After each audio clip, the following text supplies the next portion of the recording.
spiritual person, then you know what prophecies are happening currently. And so there's a lot going on. And this is my piece about how I feel about some of the things going on. This one's called 6 Degrees. 6 degrees of separation. The idea that all people are connected by 6 or fewer social links, like a spider web, each strand a lifetime stretching between us, even as we pretend we're on our own islands. It's a comforting idea, a simple one, but in my life, it's much more than a theory. It's a guiding force shaping my empathy for those whose faces I've never seen. From the mother struggling with her groceries at the store with her rambunctious toddler, the homeless man on the corner that I pick up an extra burger for because I know that at any moment I could be just 1 degree away from them. As a Black person, this interconnectedness runs deeper. It's not just an abstract concept. It's a daily reality every time my brother, cousin, uncle, mother, sister, or best friend walks out of that front door. I wonder, is this the day they become a hashtag? Another name added to the list of Black bodies treated as collateral damage in someone else's twisted version of justice when you know your existence is already scrutinized by society. Every innocent action becomes a potential story in the making. We say that 6 degrees separates us, but how many degrees of separation does it take before we care, before we stop being desensitized? There were 346 school shootings in 2023, with 248 victims either wounded or killed.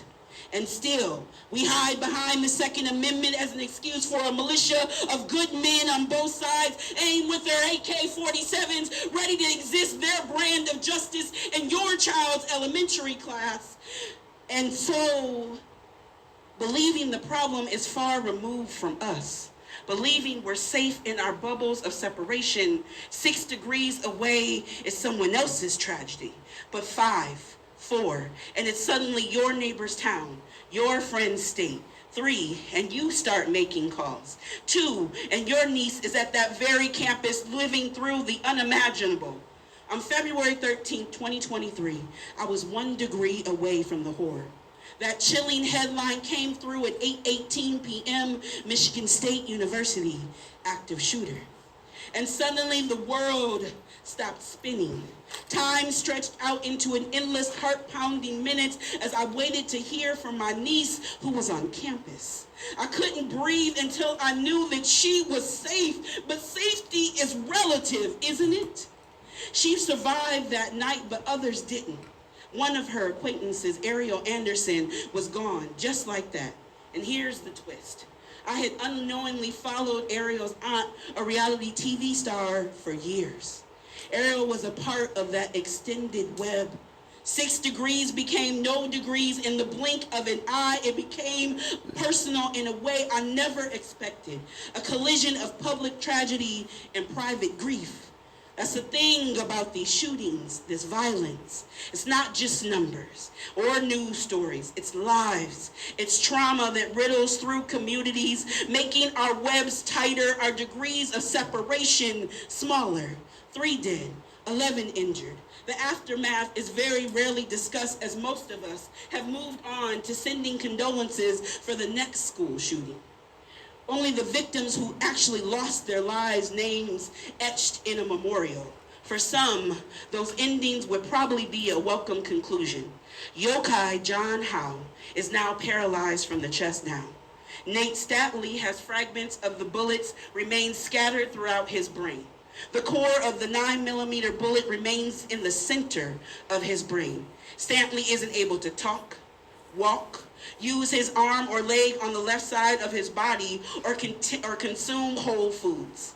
His right ear and eye are sutured closed, and he has significant and permanent scarring. He's in rehab, facing many long-term challenges, and even with over $305,000 raised, that still doesn't cover the cost his family needs for their new normal. I carry the weight of that moment with me.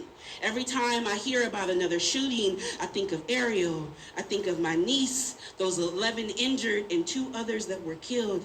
I think of the mother holding her child in her arms, praying that they aren't next.